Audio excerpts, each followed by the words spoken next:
Armed agents raid an animal shelter for a baby deer. Tonight, Colleen Henry investigates an operation raising questions about the use of government resources and the state policy that meant a death sentence for the fawn.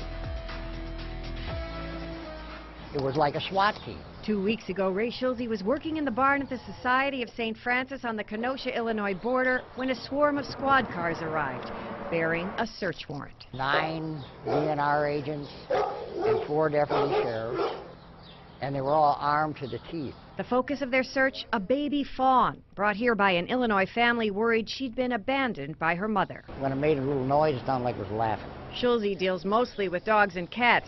He videotaped the fawn they named Giggles during the 2 weeks she was here.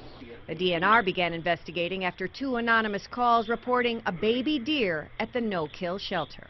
The warden drafted an affidavit for the search warrant, complete with aerial photos, in which he describes getting himself into a position where he was able to see the fawn going in and out of the barn. Agents told staff they came to seize the deer because Wisconsin law forbids the possession of wildlife. I said, the deer is scheduled to go to the wildlife preserve the next day. A wildlife preserve in Illinois, which allows the rehabilitation of deer.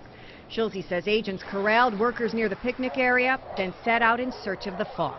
I was thinking in my mind, well, yeah, they're going to take the deer and take it to a wildlife shelter. And then here they come carrying the baby deer over their shoulder like a bag of, she was in a body bag.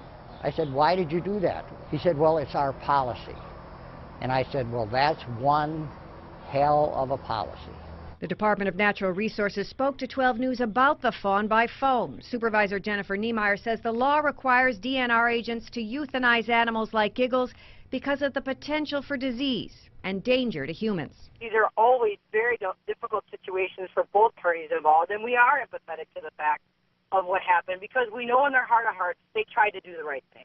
Could you have made a phone call before showing up? I mean, that's a lot of resources. If the sheriff's department is going in to do a search warrant on a drug bust, they don't call them and ask them to voluntarily surrender their marijuana or whatever drug that they have before they show up. Niemeyer denies agents killed Giggles at the shelter. She says they tranquilized her, then euthanized her off-site. I don't care where they would have killed her. It would have been wrong. Shelter President Cindy Schultz says she plans to sue the DNR for removing Giggles without a court hearing. She also questions what such an operation costs taxpayers. They went way over the top over a little tiny baby deer. When I saw Giggles being carried across the thing, yeah, I did cry. Ray Schulze says he has nightmares about the baby deer raid. He still hasn't moved Giggles' feed bowl or baby bottle. Penalties for possessing wild deer can run into the thousands of dollars in fines and even jail time. But despite the allegations outlined in its search warrant, the DNR tells 12 News it will file no charges against the St. Francis shelter. Back to you. And in certain circumstances, Wisconsin allows organizations to house wild deer, but only with a state-issued permit.